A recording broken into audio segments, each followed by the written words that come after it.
Então, seja bem-vindo, obrigado por nos atender aqui, saudar você com todo carinho. E queria começar já pedindo para você falar um pouco, você escreveu um texto muito tocante, importante, com relação aos ataques que o presidente Lula sofreu e a situação dramática de Gaza, né? Que continua, inclusive hoje tem mais 100 mortos, notícias sempre, o exército de Israel, né, arrebentando ali. Fala um pouco em linhas gerais para a gente, como é que você está sentindo essa situação e se você vê perspectiva aí de algum tipo de acordo, de algum tipo de ação do próprio governo brasileiro com relação a isso. Bom, eu acho que a fala do Lula representa um ponto de tensão na ordem internacional, quer dizer, o Lula é uma pessoa que tem sensibilidade política para o contexto e, numa situação limite, se manifestou. Então, há pontos, hoje nós estamos em contextos bélicos que têm uma dificuldade da questão da neutralidade. Mas eu tentei me esforçar para duas coisas, né? Colocar como seria um cessar-fogo e a partir de que referência, quer dizer, qual é a referência no campo palestino e qual é a referência no campo israelense, no campo judaico em particular, né? Como essas questões se colocam para esses povos na história recente e que ponto do direito internacional, das questões internacionais, onde é que tudo torceu o rabo. E rapidamente eu fui pegar aqui em 80, por volta aí nos anos 80, o Conselho Nacional Palestino reconheceu o Estado de Israel. E o contexto de desdobramento do final dos anos 80 início dos anos 90, o fim da Guerra Fria, produziu um cenário, por um lado, adverso e contraditório, porque era a ideia de uma hegemonia norte-americana no contexto, e uma situação muito grave de todos os desgastes e todos os processos e dificuldades que vieram com a guerra contra o terror, a primeira guerra do Golfo, etc., em 92. Mas eu também queria encontrar algum argumento que fosse sólido face ao movimento Paz Agora, à esquerda israelense, ao contexto de luta contra o Netanyahu. E peguei um contexto adverso para os palestinos e favorável historicamente a Israel, porque o cenário de poder para Israel, evidentemente, com o fim dos equilíbrios anteriores à Guerra Fria e com os desenvolvimentos da ideia da guerra contra o terror e outras questões, e com os problemas geoestratégicos do Grande Oriente, o problema do Irã, o problema dos interesses e deslocamentos, a Arábia Saudita e depois as políticas de intervenção norte-americana, o que era importante é que ali no período de até por volta de 94, né, com os acordos de Oslo, eu olhei. O que eram os acordos de Oslo? Era uma negociação adversa para os palestinos, mas era uma decisão política estratégica de Israel fazer um determinado cenário de paz que lhe interessava. Mas, digamos, mas o que aconteceu? Aconteceu que, por um lado, pessoas como Said, pessoas importantes do campo palestino, criticaram que o Arafat teria cedido muito, etc., e que aquilo também significava uma dificuldade enorme para a conformação do Estado palestino. Mas, vamos dizer, era um momento que, teoricamente, as decisões, a faca e o queijo, e a decisão se colocavam para Israel. Teoricamente, Estado democrático, moderno, cansado da guerra, etc. Porém, a extrema-direita matou o Isaac Rabin. Ele foi assassinado por forças que, inclusive, em parte, participam ideologicamente, politicamente, participam na composição do governo Netanyahu, que vem sendo um governo de direita. Então, o que eu tentei indicar? Eu tentei indicar um cenário num recorte histórico preciso, me preocupei com duas coisas. Eu me preocupei com a leitura de onde foi que a perspectiva laica e política e o papel da OLP e do Arafat foi sendo desgastado pela política de Israel, foi gerando, e aonde aquela conexão OLP, intifada, formas diferentes de luta política, de luta popular e todas as questões, e como foi sendo produzido o cerco. Ao mesmo tempo, a impotência, porque montar o Estado de Israel também tem custo, quer dizer, todos os problemas, as infraestruturas, a situação econômica, a gestão da água, a gestão da energia, o custo dos servidores, a manutenção de políticas de segurança, e de alguma maneira foi feito sempre um jogo que se beneficiava paradoxalmente do fundamentalismo religioso, da jihad, do avanço do Hamas, que inclusive depois expulsou a autoridade palestina e a OLP de Gaza, né? Então, quer dizer, eu fiquei pensando em todas essas questões, mas, digamos assim, vamos dizer, o Arafat, e não, com todos os erros que pudesse lhe criticar, tinha aceito fazer a negociação de paz, né? E o que aconteceu em Israel? Aconteceu em Israel que as forças da extrema-direita avançaram e bloquearam a paz, e mataram o líder, porque quando você mata o referencial de uma costura estratégica, quer dizer, você então passa a ter o Arafat cercado e a morte do Isaac Rabin tirou o cara que teoricamente negociaria uma paz que era muito adversa. Então eu só quis fazer essa observação política pensando muito no genocídio, né? Pensando muito, porque não é só o direito internacional, quais são as questões ao Estado democrático, a resistência palestina, o que seja, e eu quis pensar algo do ponto de vista que colocasse a situação em que a gente perdeu o caráter laico que era dado pela perspectiva da OLP e o caráter laico do próprio Estado de Israel, que se tornou à mercê dessas coisas fundamentalistas do projeto do Grande Israel.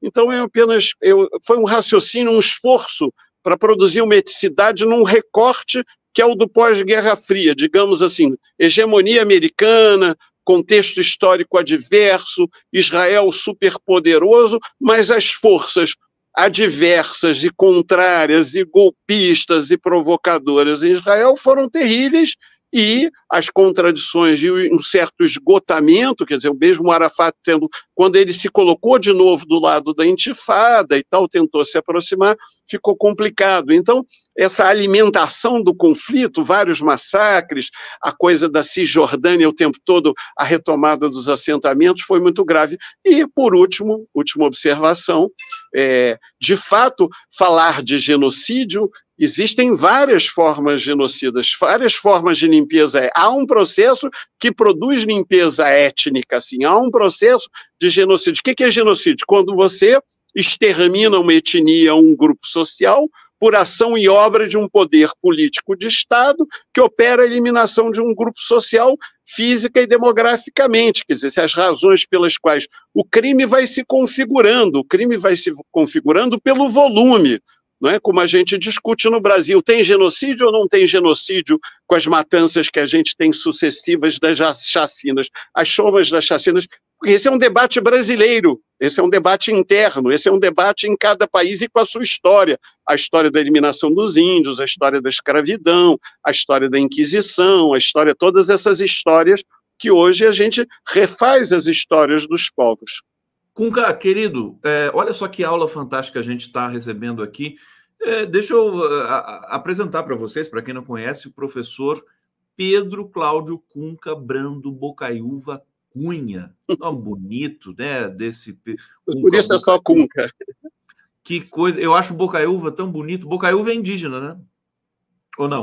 Vem daquele coco da Bahia. É um nome nativista que o Quintino Bocaiúva, que participou do movimento republicano, adotou, né? O nativismo daquele período. Não, fantástico. Olha, professor de mestrado do Programa de Pós-Graduação de Políticas Públicas em Direitos Humanos do NEP, Direitos Humanos da UFRJ, coordenador do Laboratório de Direito Humano A Cidade e Território, membro do Grupo Trauma e Catástrofe, mestre em Relações Internacionais pelo IRI-PUC do Rio, doutor em Planejamento Urbano e Regional pelo IPUR da UFRJ, participa do projeto da Rede Lastro de Pesquisa. Está correto, meu querido? Está correto. Está correto? Você faz bastante coisa, hein? Você trabalha muito, hein? Mas essas coisas são o que importa, né? Aqui é um pouco a compreensão que a gente tem, o engajamento que a gente tem nas questões de interesse humano, público e ético. Deixa eu te perguntar, Cunca, esse artigo que eu tive acesso, ele está publicado em algum lugar? Assim, público? Não, na realidade eu fiz ele, eu escrevo muitas vezes assim uma opinião para organizar minhas ideias, põe no Facebook para organizar minha cadeia, e resolvi que eu não poderia começar o semestre. Eu dou uma aula no Instituto de Relações Internacionais de Defesa, de ética nas relações internacionais. Eu não podia entrar sem uma colocação. E como tem o senso comum, Israel tem o direito de se defender, que é o grande argumento, foi cometido crime, afinal o Hamas não é terrorista, eu precisava encontrar um ponto que desvendasse aonde foi que a supremacia de Israel fez com que ele escolhesse o projeto de grande Israel prevalecesse. E o que aconteceu? E, na realidade, aconteceu uma luta política em Israel que não foi de qualquer tipo, foi com o assassinato do primeiro-ministro que queria uma negociação de paz, que não é a negociação de paz legítima, ampliada, que interessa aos palestinos, não era recobrar os territórios de 67, traria essa coisa meio arquipélago, meio Cisjordânia com faixa de Gaza, etc., etc., mas que o Arafat tinha aceito, a OLP tinha aceito, foi até criticado pelo Said, pelo Art Said, disse, entregou demais, ele podia ter dito, estamos cedendo porque estamos fracos, o que ele cobrava era uma sinceridade também política, o próprio Arafat depois fez isso, ele corrigiu, ele teve que apoiar a intifada, né? Cunca, aliás, deixa eu só destacar aqui para vocês também que o Cunca é uma referência em direitos humanos no Brasil. Aqui o Paulo Vanucci me passou o teu contato, me deu essa indicação e com muita felicidade a gente traz o Cunca Bocaiúva hoje aqui para o 11 News. Você centralizou muito no Itzhak Rabin, né, essa sua reflexão sobre o que aconteceu ali na região e tudo mais. Você acha viável, possível? A gente está vendo hoje a população de Israel se insurgir contra o Netanyahu de uma maneira assim absolutamente inédita, né?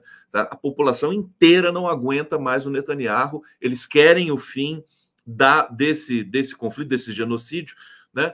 E eu queria saber de você o seguinte, é possível aparecer um novo Itzhak Rabin numa conjuntura como essa? Não, eu acho que a conjuntura que teve esse ataque, com seus efeitos materiais, simbólicos e de medo interno, muito difícil. Nós estamos discutindo aqui, objetivamente, um cessar-fogo. E no cessar-fogo, o argumento forte é, olha, não há cálculo de vidas que se compensem com cálculo de vidas. Quer dizer, nós temos o velho paradoxo de um povo que foi vitima os demais. Esse é o paradoxo da história israelense, né? O povo sem armas que se armou e construiu um território e vitima como ele um dia foi vítima, e ele quer buscar e manter acesa essa legitimidade. Esse é o debate da Hannah Arendt, o crime contra os judeus. Não é um crime específico, é um crime contra a humanidade. Esse é um debate, então é um debate que permeia um debate interno. Mas cansada da guerra e modernizada, a sociedade israelense, num dado momento, disse queremos a paz agora. Esse é um movimento interno. De outro lado, a resistência palestina, ela se desenvolveu com a juventude nos territórios ocupados, em todas as coisas, com todas as provocações, ataques, múltiplas guerras, e ao mesmo tempo à mercê dos grandes jogos. Primeiro foi o grande conflito do mundo do nacionalismo árabe, depois, a cada movimento de um conflito, a guerra do Yom Kippur, os problemas do conflito com o Líbano, depois o conflito da Síria, as mudanças da cena internacional, até a gravidade, né, dos ataques e da guerra com o Iraque, que na realidade o grande genocídio do tempo presente foi o Iraque, né, uma guerra que foi justificada em torno de armas de destruição de massa que não existia, e o Iraque tem sido aliado... Só deixar o dado aqui, nos Estados Unidos mataram mais de 1 milhão de pessoas no Iraque, né? E o Iraque, quer dizer, é a questão do cerco econômico, quer dizer, além do problema de mortes de soldados, mortes civis, os cercos econômicos são terríveis. Bom, e depois o resultado é que, na realidade, os xiitas se fortaleceram, o Irã é tudo paradoxal, depois nasce o Estado Islâmico, quer dizer, o efeito dessas guerras, né, como o Talibã, etc., essas guerras, na realidade, elas impedem de constituir um mapa que não seja um mapa que reforce lógicas de fronteira, lógicas de intervenção, lógicas bélicas e tal. Então, nós temos... Agora, a ideia que talvez seja, nós discutimos, tem que ter um cessar-fogo imediato, não há mais justificativa, não há proporção de massas, já há... Imagina a situação destrutiva, como se fosse uma catástrofe atômica, Hiroshima, Nagasaki, quer dizer, nós estamos falando já de 2 milhões de pessoas espremidas, quer dizer, nós já tivemos isso na Síria, mas o que acontece na Síria? Muita gente, foi uma guerra muito mais complexa e variada num outro sentido, as complexidades são diferentes, mas as pessoas estão espremidas, quer dizer, tem muralhas, estão cercados, eles não têm para onde ir, né? E eu acho que, inclusive, nós estamos agora no período santo, né, do Ramadã, nós temos um período, então vai ter ainda. Então é um período que seria, inclusive, um período positivo para simbolicamente dizer, olha, tem que ter um cessar-fogo, quer dizer, e depois, além disso, o seguinte, terrorismo é rede, quer dizer, o que existir de elemento de terror, forças políticas também se multiplicam depois de massacres, quer dizer, o Hamas cresceu depois de massacres, depois de continuidade de morte, depois de prisão, ao mesmo tempo, num ataque permanente à autoridade da OLP, inclusive tem discussões sobre a morte do Arafat, que eu não vou trazer agora. Nós temos que criar um ambiente que diz, olha, não existe, já parou, tem que ter o cessar-fogo. Para dizer que tem que ter o cessar-fogo, tem que colocar o elemento objetivo. Qual é o elemento objetivo? Está em curso, sim, uma situação de matança e já há um processo de tal escala que ele já gerou, já deslocou populações num nível que significa o quê? Significa criar condições para o quê? Para retirar, expropriar mais terras. É claro que a prioridade estratégica não era aí. Gaza já estava ali, cercado, isolado, quer dizer, mas os assentamentos na Cisjordânia, os muros na Cisjordânia, quer dizer, tudo que vem tendo tido uma cobertura. Quer dizer, na realidade também em Israel há uma discussão mais específica, que é a falha de segurança do Netanyahu, porque essa fronteira, inclusive, é onde tem melhor convívio de segmentos judaicos, de grupos de Israel, de cidadãos de Israel, mas, por exemplo, Israel também não abre para... é democrático, mas não quer a cidadania, não vai dar cidadania para os palestinos, para as populações, para esse segmento árabe, né? Para esses milhões que estão espalhados e divididos na Cisjordânia, faixa de Gaza, no Líbano, em toda a região, né, na Jordânia. Então, olha, o que nós estamos discutindo tem que ter um basta. Então, esses elementos, de onde quer que eles venham, mas eu procurei localizar algo que permite o autoexame da nossa comunidade intelectual. Agora, também é verdade que o Netanyahu contribui, sim, para o desenvolvimento de temática antissemita. Não é a fala do Lula. A fala do Lula é um sintoma, as forças antissemitas utilizam. O Netanyahu, no projeto do Grande Israel, significa o seguinte, não vai ter Estado, não tem condições para o Estado palestino. Ora, isso significa que o Hamas diz, então, não tem condições para o Estado judaico, não tem condições para o Estado israelense. Nós temos um problema, porque também é um outro problema de fundo, é estados étnicos, não é? Que nós temos a Croácia, nós temos, quer dizer, o fim da Guerra Fria, por exemplo, a Federação ex-Iugoslávia, ou a dissolução da União Soviética e etc., produziram um efeito muito complicado, quer dizer, que a gente está aqui nas Américas e estamos discutindo como criar multiculturalismo, como enfrentar o fato de que temos racismo, como é que somos divididos, inclusive... isso foi acentuado pela clivagem do bolsonarismo aqui, com o racismo, com todos os elementos. Nós estamos tentando reler a maneira como nós nos definimos como povo na nossa diversidade, né? Quer dizer, então, na cabeça americana, nós temos que reconhecer a Revolução Boliviana, com o direito dos povos, não é? E o reconhecimento dos povos nativos, dos povos originários, todo esse debate. Ora, ali é um debate de extrema complexidade, porque a solução de dois estados é que ela pelo menos cria essa configuração que cria essa garantia dialética, problemática de segurança, quer dizer, seria o elemento que garantiria a segurança na região. Olha, parece que o Hamas ganha e o Netanyahu ganha, mas ganha o quê? O Netanyahu ganhou tempo. Então, você diz, é possível tirar o Netanyahu? Quer dizer, o que vai acontecer? Não sabemos que, além disso, tem o problema dos reféns.